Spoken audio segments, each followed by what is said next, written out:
Opa, boa noite. Boa noite. Tudo Entrou, acho que começando britanicamente às 9 horas. vamos mandar aviãozinho aí. Beleza? Então, boa noite. Sejam muito bem-vindos, então, ao projeto Meu TCC Tá On. Eu lembrei agora de Confúcio que diz, né? Trabalhe com o que ama e nunca mais precisará trabalhar na vida. Então, estou nessa vibe, estou amarradão. Isso aqui para mim não é trabalho, é diversão. Eu curti cada momento que está aqui. Eu me chamo Tiago, eu quero mostrar o caminho para a sua aprovação, desde a escolha do tema até a apresentação, sem depender de orientador. E hoje nós vamos abordar um tema importantíssimo nessa live especial chamado Ansiedade no período do TCC. E a história começa mais ou menos assim, né? A gente entra na faculdade, empolgado, só que a faculdade onera a gente, física e mentalmente. Tem professor que você não gosta, prova, trabalho, estágio extracurricular. E aí a gente passa 4 a 5 anos da nossa vida adquirindo conhecimento para a nossa profissão, né? Só que aí, né, tem aquela contudo, entretanto, todavia, chega a hora do famoso TCC. E aí o coração dá aquela apertada. Vai passando o tempo, tá chegando na hora da disciplina, o coração começa a acelerar mais. Isso é ansiedade? Ansiedade é bom ou é ruim? Tem formas da gente diminuir ou controlar ou lidar com a ansiedade? Por que o TCC é um fator que causa ansiedade? Para a gente responder essas e outras perguntas, está aqui com a gente a psicóloga Cristiana Lapeça. Boa noite, Cris. Boa Só antes de eu noite. te passar, só antes de eu te passar a palavra em definitivo, só queria abrir um parênteses, que é a minha esposa, Fabiane, que também é psicóloga, que também trabalha com ansiedade. Quando a gente começou a rascunhar a ideia de falar sobre o tema, ela logo lembrou de você. Então, devido à logística, né, com as crianças, a gente tem 3 filhos, então foi complicado a gente fazer a live junto. Mas o momento de hoje só está existindo por causa dela. Eu queria agradecer. Então, eu que agradeço a vocês, agradeço a ela. A próxima ela tem que estar junto da gente, né? Joia, vamos faltar oportunidade. Vamos, Bom, então, pode falar. vamos começar com tudo? Ô, Vamos. Cris, então vamos começar. Eu assisti 2 documentários sobre ansiedade. Um no Netflix chamado Explicando a Mente e o outro da TV Cultura, da Linhas Cruzadas, Luiz Felipe Pondé, começa a discutir sobre que a sociedade está ansiosa. E você da área, você concorda? A sociedade está ansiosa? A gente vive num momento de maior ansiedade? O que você acha? Então, o que aconteceu? Nesse período de pandemia, né, esse período pandêmico, o que aconteceu foi que a ansiedade cresceu cerca de 63% entre as pessoas, né? Porque um dos sintomas da ansiedade, na verdade, é o medo. E nós vivemos durante alguns meses, né? Eu acho que os meses iniciais, então, onde foi tirado tudo da gente, né? Foi tirado vida social, foi tirado o trabalho, né? A gente começou a ficar muito retido, todo mundo dentro de casa. O que aconteceu foi que nós nos vimos refém de algo que era desconhecido. E o que mais o ansioso tem medo é medo do desconhecido, é medo do novo, né? O ansioso ele sofre por antecipação, 24 horas. Então você imagina, a gente está dentro de casa, né? E eu falo a gente, e eu quero pegar muito mais o público jovem, né? Por que o público jovem? Eles perderam uma etapa da vida deles. Né? E a gente está falando de TCC, né, que é o trabalho de conclusão de curso, mas eu acho que a gente tem que expandir não só para o TCC, a gente tem que explicar que tudo começa lá atrás, a nossa primeira provinha, quando a gente é avaliado, né? Tudo que nos põe à prova nos traz esse medo, nos traz esse temor e causa todo esse turbilhão por dentro. Então, o que aconteceu foi, a ansiedade cresceu cerca de 63%. Eu tenho uma boa notícia e uma má. Nós somos o país mais ansioso do mundo. Cerca de 10% da população tem uma ansiedade patológica. E a boa é que todos nós temos ansiedade. Quando ela é usada para o bem, ela é boa. Né? Então a gente precisa mostrar que ela não é o tempo todo ruim. Porque as pessoas generalizam ela. né?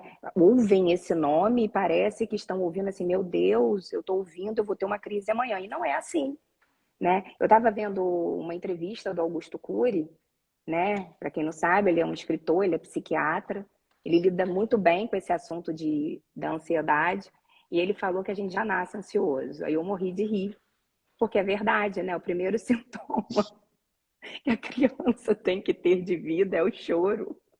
Então o Tá choro com a faz barriga com que quentinha, né? isso aí. E aí, quando ela está longe do que traz, né, acalanto, do que traz conforto, ela se sente desprotegida, muitas das vezes chora, que é o medo. E aí ele falou isso, eu achei muito interessante, né? Porque todos nós temos ansiedade, a gente só precisa aprender a lidar com ela e não chegar ao grau patológico, que muitas das vezes é o que acontece com os estudantes. E aí, eu ia tocar justamente nesse ponto. Eu ia te fazer uma pergunta, mas você trouxe um dado interessante. Na minha época de estudante, eu não me lembro, honestamente, de presenciar colegas tendo crises de ansiedade tão explícitas e com tanta frequência. E hoje, como professor, eu já presenciei algumas. Os alunos estão ficando mais ansiosos Na por causa verdade, disso? não, na verdade, o que acontece é, além dessa ansiedade ter crescido, né? A... Começou também essa coisa da competição, né? Um tendo que ser mais que o outro, a cobrança sendo muito maior, a preocupação com o amanhã, né? Nós vivemos um período em que muitas pessoas perderam emprego, onde as profissões, algumas foram banalizadas, e aí começou-se a se questionar o que eu vou fazer, né? A gente começou, né, a estar dentro de uma sociedade que vivia um caos econômico. Então, o que eu vejo hoje é que os jovens eles estão com muito medo. E muito medo e baixa tolerância também à frustração, né? É uma geração que foi privada da frustração. É uma geração que os pais protegeram porque não queriam que eles passassem pelo que eles passaram. Então, e perdeu-se a vergonha. Hoje todo mundo fala que faz terapia. Hoje é bonito, entre aspas, né? Falar que eu tenho ansiedade. Ah, eu tomo remédio. Numa rodinha de amigos você já ouve dessa forma. Isso você está falando de alunos de universidade. Eu falo para você que na escola também tá assim. Começa lá no Fundamental 1, indo para o 2, né? O 2 mais, eles já conversam entre si sobre esses temas. Então, assim, o que aconteceu, na verdade, foi o boom, né? A gente fala mais abertamente sobre isso e eles não escondem mais. Porque eu lembro que na minha época de faculdade muita gente passava mal. Mas aí ligavam para casa e pedia para alguém buscar. Fulano está passando mal. Uhum. Ninguém sabia o que era. E eu fui descobrir, por Entendi. exemplo, que eu tinha ansiedade na escola, na faculdade. Falei, cara, eu tinha ansiedade na hora de fazer a prova, porque eu chorava. Toda a prova eu chorava. Tirava 10, mas chorava. Eu tinha esse defeito de fábrica, mas eu tirava 10. E aí eu falei, e eu lembro que muitas vezes eu desmaiei na escola. E aí, como assim você desmaiou na escola? Eu desmaiava, do nada, e não era do nada. Eu estava com sintomas ansiosos, a ansiedade me levava a um extremo e eu desmaiava. Aí ligavam para casa e eu me pegar. Ó, vem pegar a Cristiana que a pressão Nossa. dela baixou. Antes não falava muito também, né? Igual tá falando Não, hoje. era algo muito restrito, era algo que você não conversava, era velado. Eu nunca ouvi falar em ansiedade na minha época de escola. Nunca ouvi ninguém falando, Eu também não. nunca. Então, o que aconteceu foi que a gente começou a falar, o que a gente começou a mostrar. E as pessoas têm uma mania de falar, ah, agora tudo é problema, tudo é saúde mental. Não, é porque sempre existiu. Só que ninguém conversava sobre. Ninguém falava sobre isso. Por isso ficava tão difícil de saber se alguém tinha ou não. Entendeu? Por isso que você está falando, ah, eu presencio alunos tendo crises. Hoje é mais normal dizer que eu tenho crise. É mais normal eu estar dentro de uma sociedade que aceita isso. Antes, não. Historicamente falando, antigamente era o famoso piti, era você estar de frescura. E hoje a gente vê de uma forma totalmente diferente, entendeu? Cara, vamos parar tudo aqui, você tem que sentar. Você tem que respirar, tem que tirar essa pessoa do meio de todo mundo. A pessoa tem que distrair a cabeça para tirar do foco da ansiedade. E por aí vai. Então, por isso que ficou mais fácil da gente perceber as pessoas tendo. Joia. Eu falei do documentário da Netflix, chama Explicando a Mente, e tem um capítulo só sobre ansiedade, né? E aí mostra um javali que vê um leão, desencadeia uma série né, de mecanismos do organismo e tal, e faz ele fugir do leão. Quer dizer, naquele momento ele não foi pego. Só que a gente não precisa fugir de leão nenhum, né? E aí você disse que a ansiedade é uma coisa boa. Então explica pra gente o que ela desencadeia e por que ela é uma coisa boa. Vamos lá. Tudo que antecede algo bom que nós vamos fazer, a gente tem sintomas de ansiedade. Mas esses sintomas passam. Não é algo que perdura. Vou dar um exemplo. Nós vamos fazer uma viagem. A gente fica ansioso. Chega na viagem, acabou. Eu não estou tendo crise, eu não estou ansioso a ponto de não me alimentar, de não dormir. É uma ansiedade boa. Ai, estou ansioso, eu quero logo que chegue. Gente, criança vivencia muito isso, né? Tanto que eu falo muito para os pais, né? Eu atendo crianças também. Gente, só fala para a criança um dia antes. Porque a criança não consegue controlar. Porque é uma emoção para ela incontrolável ainda, né? As emoções primárias são mais fáceis, a ansiedade não. É uma sensação que ela não consegue ter controle. E aí a gente sempre fala isso, né? Eu tenho uma festa para ir, eu vou ficar ansiosa com essa festa, eu vou pensar nela, né? Mas não vai ser algo que vai me causar preocupação. O pensamento pode ser excessivo, mas não vai me causar uma preocupação excessiva, não vai fazer com que eu fique tenso, a não ser que eu já sofra com a ansiedade. E aí, por que ela se torna patológica? A ansiedade ela se torna patológica quando eu fico ansioso em qualquer situação. Em qualquer situação, o que eu falo alguém vai vir à minha casa me visitar. Eu fico sem dormir, eu fico sem me alimentar, eu penso que vai dar tudo errado, é melhor eu desmarcar esse compromisso. Para que essa pessoa resolveu vir aqui? Não é algo leve. Eu começo a ter sintomas em cima disso. Eu vou a uma festa, mas antes de ir a essa festa, eu fiquei sem dormir, eu tive calafrio, eu tive dor no estômago, eu tive cefaleia. E aí começam sintomas muito crônicos, porque eles começam a acontecer sempre, sempre. Não tem aquilo de eu sentir e parar. Eu chego na festa e ainda passo mal. Porque eu estava muito ansioso antes.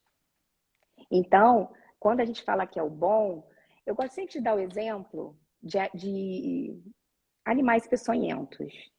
Por quê? Eu vejo um escorpião, eu me arrepio toda. Eu vou correr dele. Isso é uma ansiedade boa, porque é ansiedade com instinto de sobrevivência. Eu gosto de dar esse exemplo. Eu vou atravessar a Igual do rua, javali também, né? o javali, o leão. Eu dou do escorpião. Ah, mas não é comum a gente encontrar a Cris. Mas eu posso encontrar qualquer coisa que me causa medo. Tem gente que tem medo de barata, que é uma coisa que a gente trabalha, lagartixa. Eu tinha medo de lagartixa, não sei se por isso. E dei aula num lugar que tinha lagartixa até dizer chega, né? Mas assim, eu não dormia. Isso já não era normal. Né? Eu não dormia no Uhum. lugar que tinha. Hoje eu mato. Ah, Cristiano, você mata o bichinho. Gente, me dá licença. Para quem tinha medo de chegar ao ponto de conseguir ainda ir nela, assim, tirar ou matar, eu já venci. Então, barata eu mato. Eu não tenho problema nenhum com nada. Hoje. Você vai me perguntar, eu fiz Cris, terapia. e o TCC é esse escorpião? Então, vamos lá. Né? Como a gente conversou antes, né? Eu tive o privilégio de orientar alguns alunos. Né? Eu fui professora universitária. E o que eu mais via era o temor do TCC. E vamos lá. Não é que ele seja o escorpião. Na verdade, ele é eu correndo do escorpião com medo do que vem depois dele. Porque o temor do TCC é, primeiro, o orientador que eu vou pegar. Já estamos pulando um monte de etapas, já estamos quase lá no final falando, mas é porque a gente vai pulando, depois vai voltando. O orientador que a gente vai pegar. A gente ouve falar desses orientadores, a faculdade inteira. Que é carrasco, que é... Não pega fulano. Só que fulano escolhe. E às vezes escolhe a gente. Outra coisa, será que meu tema vai ser aceito? Muito essa questão da aceitação do que o outro vai pensar sobre o que eu estou fazendo, sobre agradar o outro. O ansioso tem muito essa preocupação, né? Se ele está agradando o outro. Então, o tema é outro problema. E eu digo que pior que o tema é quando esse trabalho volta e o orientador olha para você e fala assim: tem como você melhorar, mas não te fala nada. Ele só diz que tem como você melhorar. E aí você volta frustrado porque você deu tudo de si para poder fazer aquele trabalho. E aí você olha e fala assim: eu não tenho nada para melhorar. Então, muitas das vezes, né, o que eu vejo nesse temor do TCC é o que eu vou fazer nesse TCC e um temor maior. A gente até é aprovado no TCC. Agora, o que eu vou fazer da minha vida? Profissionalmente. Eu entrego o TCC, para quem não sabe, para quem entrou agora, ou para quem está começando a faculdade. A gente entrega o TCC, gente, a gente está pronto para o mercado de trabalho. E aí eu vou falar uma verdade única: a gente está pronto nada. A gente vai. E muitas das vezes a preocupação maior que vem é: o que eu vou fazer? Eu não sei o que eu vou fazer. Eu não sei o que vai ter para mim. Entendeu? Então, eu acho que o temor, os 4 temores são esses, né? O, o orientador, o tema, a volta do trabalho e quando eu sou aprovado, o que eu vou fazer? Sempre falo, são 4 temores do TCC, são os maiores para mim, né? E eu, quando orientei, eu tinha muito essa coisa de acolher o aluno, né? E vou ser muito sincera, eu nunca peguei muitos alunos, porque eu não dava conta, eu tinha um bebê, né? Minha filha era bebê na Sim. época. E aí os alunos iam para minha casa para eu poder orientá-los também dentro da minha casa. Muitas das vezes eu esperava ela dormir, falava: ela tem um soninho da tarde de 3 horinhas, vem que a gente vai sentar e vai discutir. E a gente discutia ali o trabalho, até para poder Uma orientadora ajudá-los. boa, Oi? orientadora boazinha. Boazinha Você não não. era caspa. Não, não. E meus alunos nunca tiraram nota baixa. As bancas E aqui, e no seu gostaram. TCC? No Se sentiu meu, ansiosa? E você fez sobre o quê? Só por curiosidade. vamos lá. Então, na verdade, eu fiz 3 monografias na minha vida. Caramba. A gente tinha a formação de bacharelado em psicologia, a formação de psicólogo e a especialização depois também foi a monografia. Na primeira, eu quis falar do alcoolismo afetando emocionalmente as famílias. Só que eu estava muito segura de fazer, não tinha um orientador que soubesse sobre dependência química. Por um lado, eu gostei, porque aí eu me senti mais segura de fazer. Eu estagiava num hospital psiquiátrico em dependência química, então eu via essa realidade para levar para o papel. Só que 3 meses antes eu descobri um tumor benigno no seio e eu tinha que tirar. Na verdade é benigno depois, tá, gente? A gente tira primeiro e depois chega a biópsia. E eu não tinha como digitar durante 30 dias. Então, eu tive a ansiedade, não por medo. Eu fiquei muito segura, mas porque não ia dar tempo de eu concluir o que eu queria. E não deu, tá? Nesse primeiro TCC eu tirei 8,5, não era uma nota comum para mim. E eu aceitei de boa porque não tinha como ser melhor.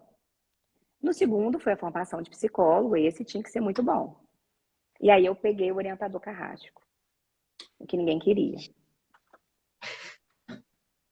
Ela me escolheu, na verdade eu não escolhi ela me escolheu. E aí eu fiz, a minha banca veio uma professora especialista, aí eu fiz TCC em alcoolismo. Eu provei, né, queria provar a eficácia da TCC, terapia cognitivo-comportamental, gente. Eu tô falando TCC, vocês podem achar que é o TCC trabalho, né? Não. Terapia cognitivo-comportamental no tratamento do alcoolismo. E ela era mestre em TCC, ela bam e tal.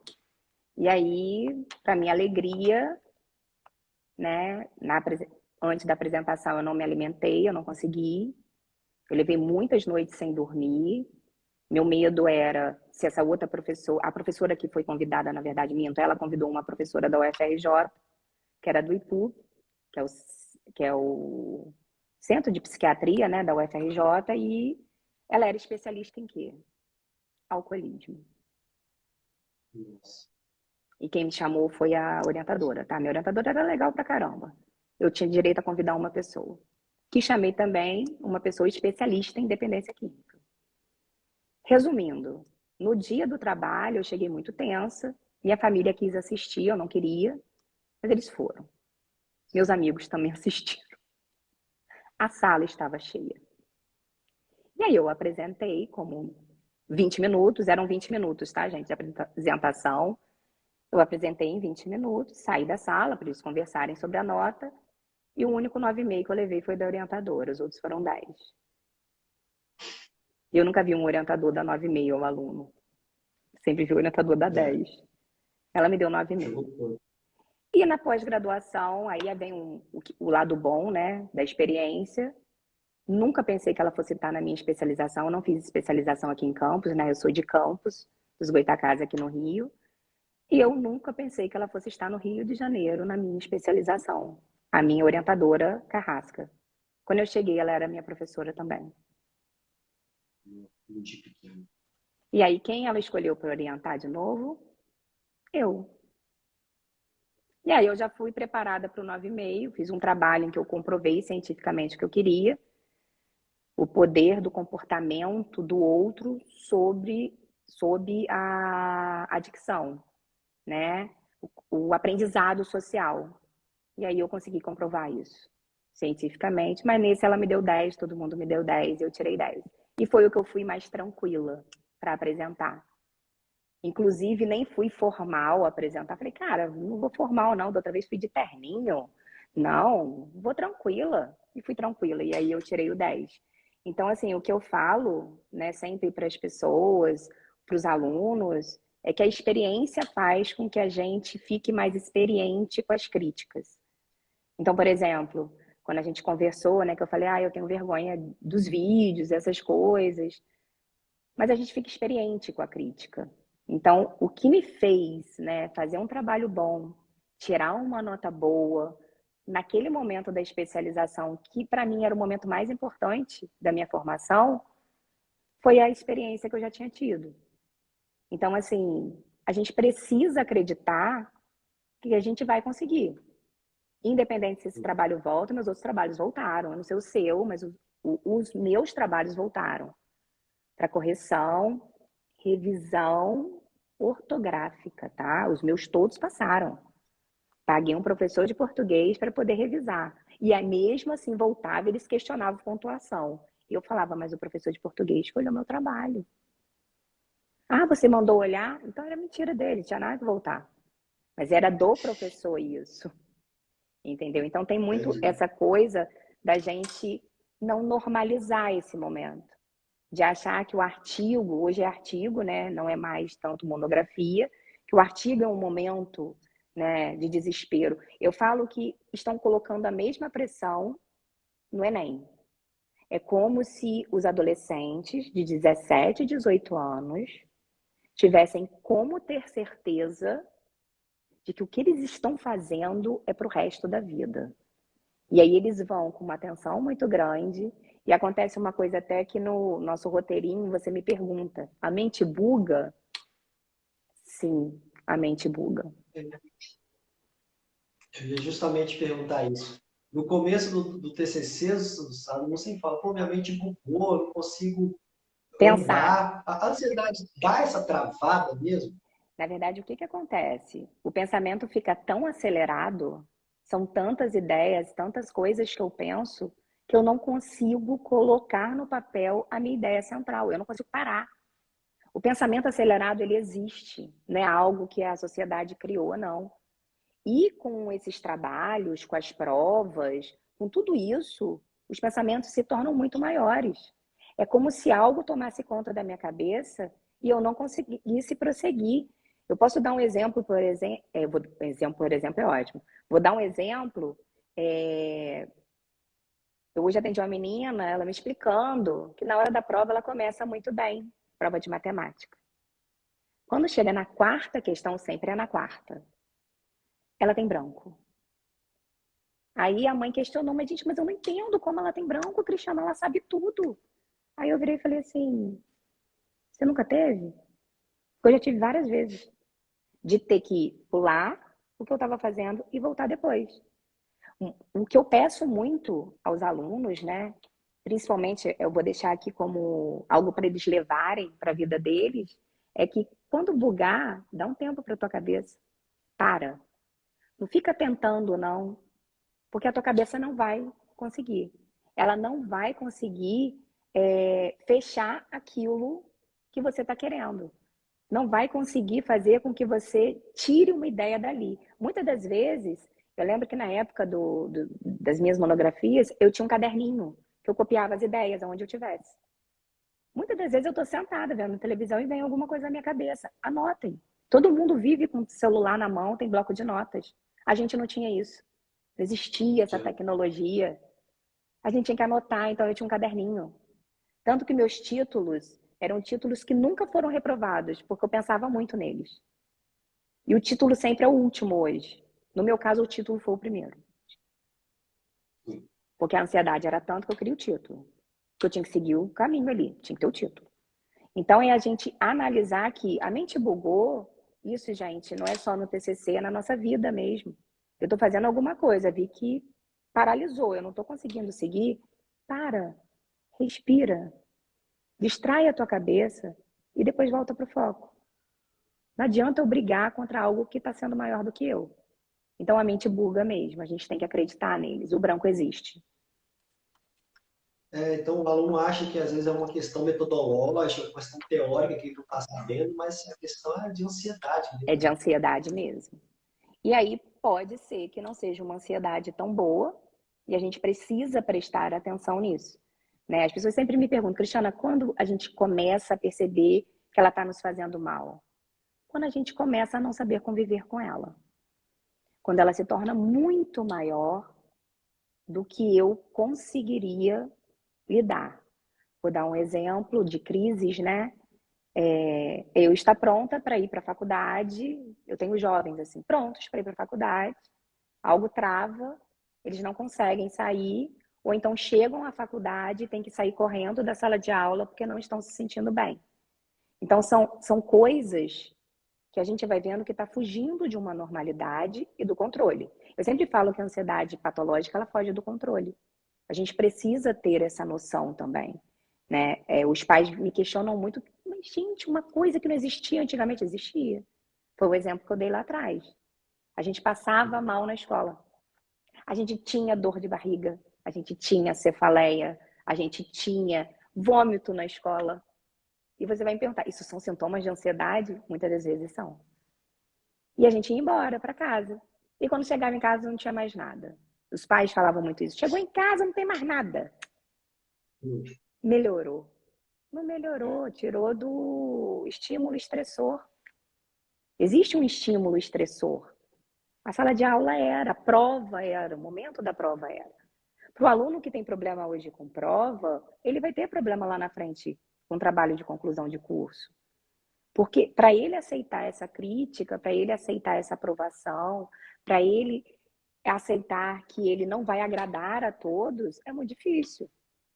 Né? Esse aluno muito cobrado, esse filho muito cobrado, eu sempre falo dos filhos, né? Os filhos muito cobrados, os filhos tidos como pessoas que venceram na vida, esses vão ter muito problema, porque eles sempre vão se cobrar.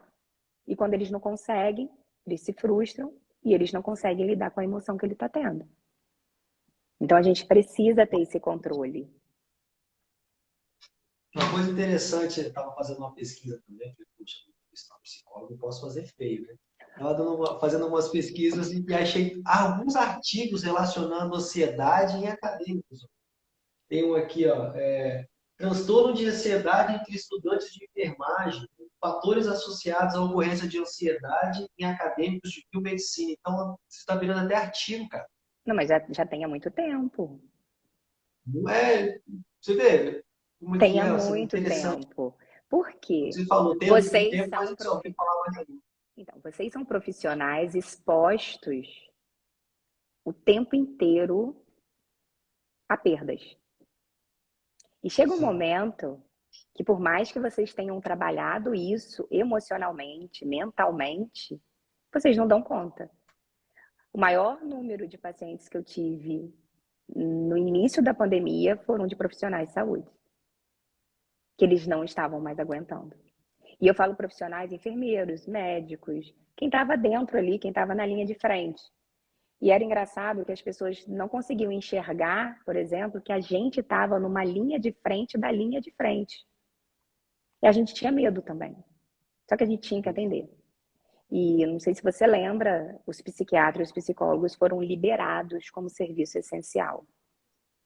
Nós não pudemos ficar. Nós não ficamos em casa para atender online. Nós tivemos que ir para a rua. E com medo do vírus, com medo de ficar doente, com medo de morrer. Na verdade, eu sempre falo que eu tinha medo de morrer. Meu maior medo era morrer, eu não sabia, ninguém sabia nada. E eu lembro que eu fiquei um mês só atendendo online. E aí começou meu telefone a tocar desesperadamente. E eu virei e falei assim, gente, eu vou ter que ir pro consultório, como que vai ser isso? E aí era porta aberta, ventilador ligado, janela, tudo aberto. Eu muito longe, face shield, máscara. Aí todo mundo olhava com aquele temor, né, de sempre ter visto a pessoa e eu parecendo toda paramentada para poder atender. Mas eu não faltei nenhum dia, não. E não tive Covid. Não teve Não até hoje? tive, até hoje. Bem, se tive, hoje, há pouco, não sei. Todas as vezes que testei foram negativas e não tive. Você falou do medo, né, da questão de travar. Então, é, existe formas da gente controlar ou diminuir ou lidar com a ansiedade? Não sei se o termo correto é esse. Lidar com ela, né? Na verdade, a gente fala lidar porque tratar você tem que procurar profissionais, né? Você tem que estar em tratamento. Muitas das vezes você não precisa ir direto para o psiquiatra, você pode passar pelo psicólogo. Você vai aprender a manejar, né, a sua ansiedade, a lidar com ela. A terapia cognitivo-comportamental, ela usa diretamente técnicas, né? Ela ensina o paciente a lidar com a ansiedade.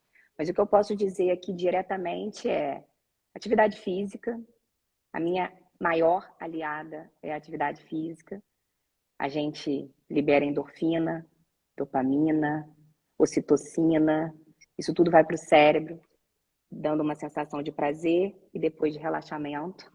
Então, a atividade física é a primeira coisa que eu peço. Se permitam fazer coisas que vocês gostem, né? Eu falo que tem um período de tempo para você dedicar a estudo durante o dia, né? Por exemplo, quem está fazendo um trabalho acadêmico, dedique 3 horas do teu dia, 4 no máximo. Mais do que isso, não. Pode olhar para mim com essa cara aí mesmo, mas a gente não é a favor de mais horas, não. Muito pelo contrário, a gente é a favor até de menos. Mas quando está em trabalho acadêmico, essas coisas, a gente até permite mais, porque a pessoa tem que ter um tempo para fazer as coisas que ela gosta, que dão prazer a ela. Por exemplo, eu às vezes vejo jovens falando, pô, mas eu vou parar meu trabalho para jogar videogame. Eu falei, eu quero que você jogue 1 hora de videogame. E eles olham assustados, assim, eles veem como isso é bom, como isso faz com que eles relaxem, como isso causa uma sensação de bem-estar. Quando não há uma cobrança de eu não estou estudando, estou jogando videogame, aí já virou problema. Outra coisa, Entendi. vá para um lugarzinho, comece a tentar ter um encontro com você mesmo. Isso se chama meditação, né? Mas a gente fala, o encontro com você mesma é de você respirar, soltar o ar pela boca, bem suavemente. Lá no meu perfil tem a respiração diafragmática. É uma técnica psicoterápica que eu acabei botando no perfil. Eu acabei botando no perfil porque eu vi muita gente me perguntando técnica para lidar com a ansiedade. Por quê? Você começa a ter uma falsa sensação de falta de ar, né? Que é a hiperventilação. Aí entra toda uma fisiologia para explicar. Por isso que eu uso o termo falta de ar. Porque ninguém tem falta de ar, gente. O ar está aqui.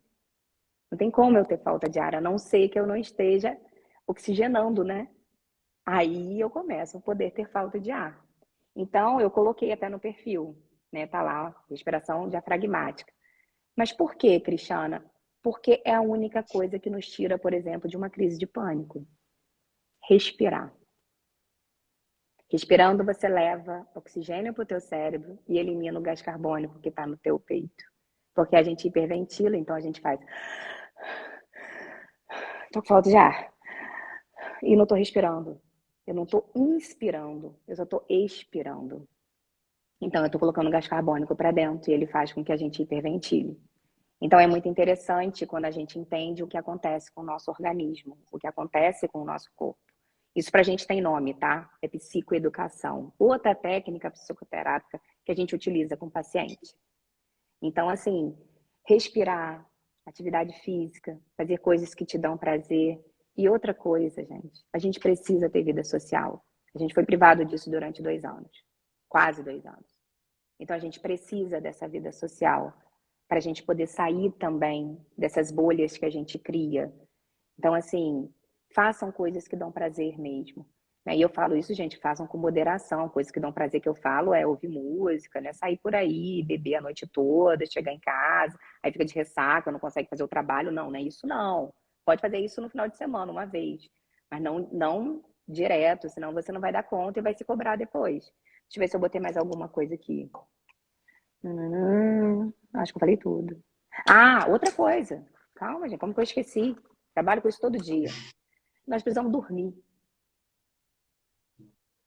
Nós precisamos dormir. Dormir é uma necessidade fisiológica. Se a gente não começar a pensar que é assim, nós vamos ter uma sociedade muito mais doente lá na frente.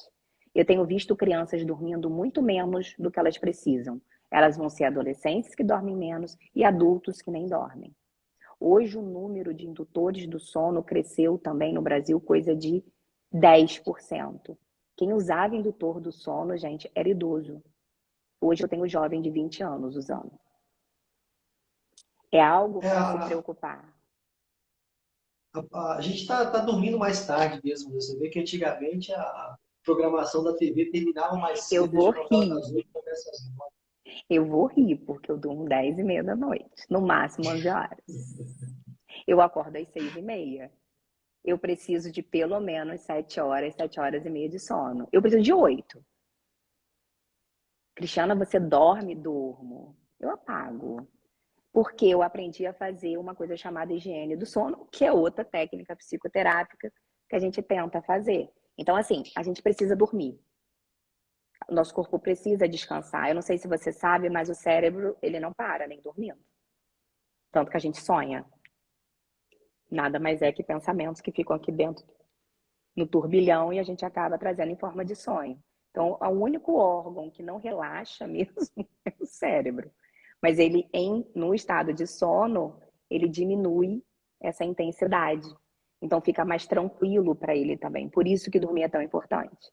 Então, assim, eu tinha esquecido, atividade física, fazer algo que gosta, dormir bem, se alimentar bem, né? A gente fala tanto de dormir bem, da atividade física, mas se alimentar bem também. À noite, posso deixar aqui também como dica aí para quem está vendo, a gente precisa diminuir, né, a quantidade de açúcar e gordura. O açúcar nos agita, causa excitação, faz com que a gente fique, né, naquela agitação e muitas das vezes isso atrapalha o nosso sono. Então, assim, diminuir mesmo o consumo de açúcar e gordura à noite na alimentação. Pode comer um pãozinho sem problema, pode comer o arroz, o feijão, mas assim, diminuir mesmo gordura e açúcar para que a gente possa dormir bem. Então, assim, são fatores, né? São 5: atividade física, alimentar bem, dormir, fazer o que gosta. E eu falei mais alguma coisa. Respirar. Respirar. Só a questão da alimentação, estava lendo que tem um aminoácido chamado triptofano, que é o precursor da serotonina, né? Um neurotransmissor que causa sensação de bem-estar, e que ele tem no chocolate, né? Tem.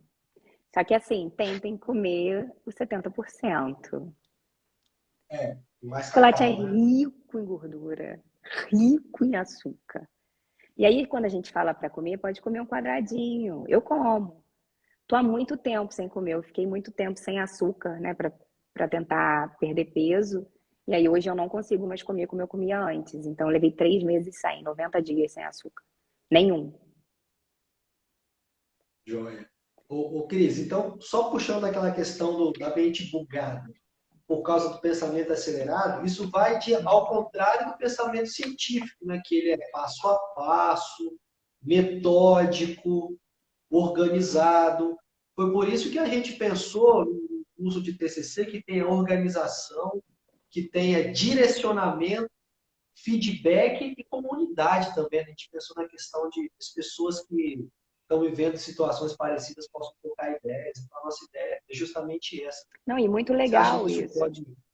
Não, muito legal isso. Por quê? Quando você troca ideias, você vê que tem pessoas passando pela mesma situação que você. Então você normaliza isso. Cara, é normal. Tá todo mundo assim. Antigamente era algo tão velado que ninguém conversava sobre. Então você não podia dizer que você estava sentindo nada. Eu lembro que quando eu saí da segunda apresentação do terninho lá, do 9,5 da orientadora, que eu fui pro corredor, passando mal, sem comer, que eu não conseguia comer, tudo que eu comia eu vomitava. E aí eu parei, gente, eu fiz terapia, tá? Podem ficar tranquilos.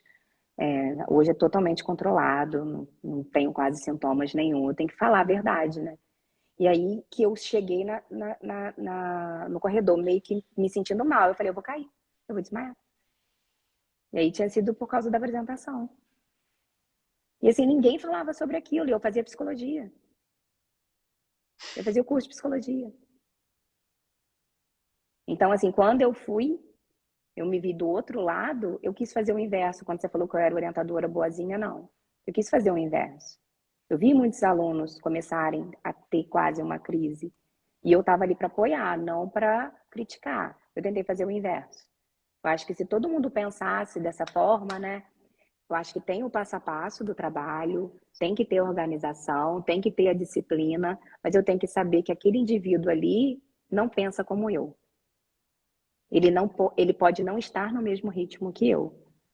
Então, quando eu coloco mais gente junto, né, uma comunidade junto, eu faço com que as pessoas, né, relaxem. Mais gente está pensando igual a mim, mais gente não está conseguindo fazer igual a mim. Então, é muito Isso, isso. e aprender junto também, né? Muito. Eu Na hora acho que que está no projeto, na hora que está apresentando. é aprender junto. Né? Eu lembro que eu tive 2 alunas que fizeram o trabalho que era o meu sonho. Né? Minha orientadora também não deixou fazer, o tema.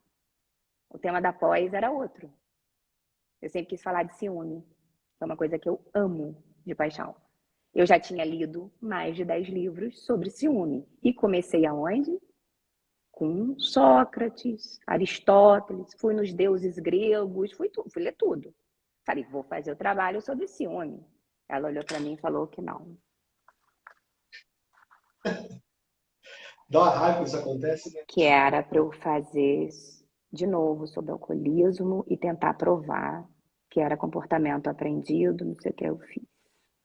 Aí 2 alunas chegaram para mim, eu uma vez falei isso na aula. E aí na época do TCC, que eram 2 períodos depois, né, da minha disciplina, elas viraram e falaram assim: "Você quer co-orientar a gente no trabalho?" Eu falei: "Que trabalho?" Era a primeira vez que eu ia co-orientar, para depois orientar, né? Falei: "Que trabalho?" Então, a gente escolheu o tema ciúme, a orientadora não tem noção desse tema, e a gente falou que você gosta, que você sabe. E aí elas fizeram um trabalho sobre. E aí, assim, o trabalho ficou belíssimo. E assim, eu me realizei Sensacional. ali. Foi uma satisfação. Então, assim, são coisas que, assim, naquele momento eu não consegui fazer. Mas depois pessoas vieram através da minha ideia e fizeram. Então, eu acho que é muito isso. Você compartilhar da sua experiência, né? Eu tô falando que a minha experiência não foi tão boa assim. Eu esqueci de falar, né? O tema não foi o que eu queria na especialização. Hoje eu dou graças a Deus, as especializações hoje você não precisa fazer.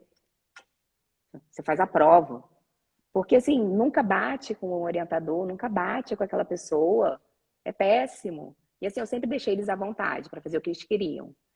Entendeu? Então, assim, eu queria muito fazer sobre relacionamentos amorosos. Tanto que eu estou inscrita num curso agora, em outubro, que é um curso novo, terapia de esquema aplicada a relacionamentos amorosos. Eu gosto muito dessa parte, eu não pude fazer o trabalho em cima disso. Mas aí os alunos fizeram para mim. Acho que depois da live, as pessoas fazendo TCC também vão aumentar o consultório. Então, a psicóloga tem que falar a verdade, gente. Tem um monte de gente lá no direct e tudo, então eu não tenho vaga. Até porque os horários que eu tenho vago, eu tenho que estar em casa, né? Eu tenho uma filha, eu tenho uma vida, eu tenho uma casa. Então, assim, eu me dedico exclusivamente ao consultório hoje, né? Eu falei da docência, mas eu trabalhei em hospital, trabalhei com RH, trabalhei com muita coisa antes de escolher o que sempre foi minha paixão, que é a clínica. Mas assim, é tudo com muita calma. Eu acho que a gente tem que ter esse limite também, né? Não é a gente sair da faculdade, né? A gente sair querendo. Eu fiz tudo para depois poder escolher o que eu queria e ter uma dosagem em cima disso, né? Então, quando vocês falam, vai aparecer muita gente lá, vão com calma, gente. Vão com calma, porque senão a gente não dá conta. Nós ficamos muito sobrecarregados depois desse período pandêmico aí, né? Eu falei esses dias que a gente não está dando conta, não. Não estamos dando conta. É muita Exato. gente adoecida. Tem, mas eu gostei muito que você citou métodos não farmacológicos, né? Realmente, Não! Então, quando precisa, meu maior aliado é o psiquiatra. Mas é a minha última opção.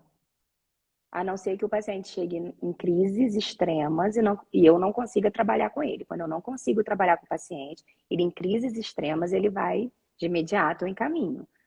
Mas é minha última opção. Quem estiver vendo, quem me conhece, vai saber que é assim. Eu começo com tudo muito. Vamos tentar sem a medicação. Não deu certo? Meu maior aliado é o psiquiatra. Tenho o maior respeito por eles, porque a gente faz trabalho em conjunto mesmo. Muitas das vezes eles olham para mim, Cris, me ligam. Você acha o quê? Vão tirar a medicação? Eu falo, vão? Vocês que têm que tirar, eu não.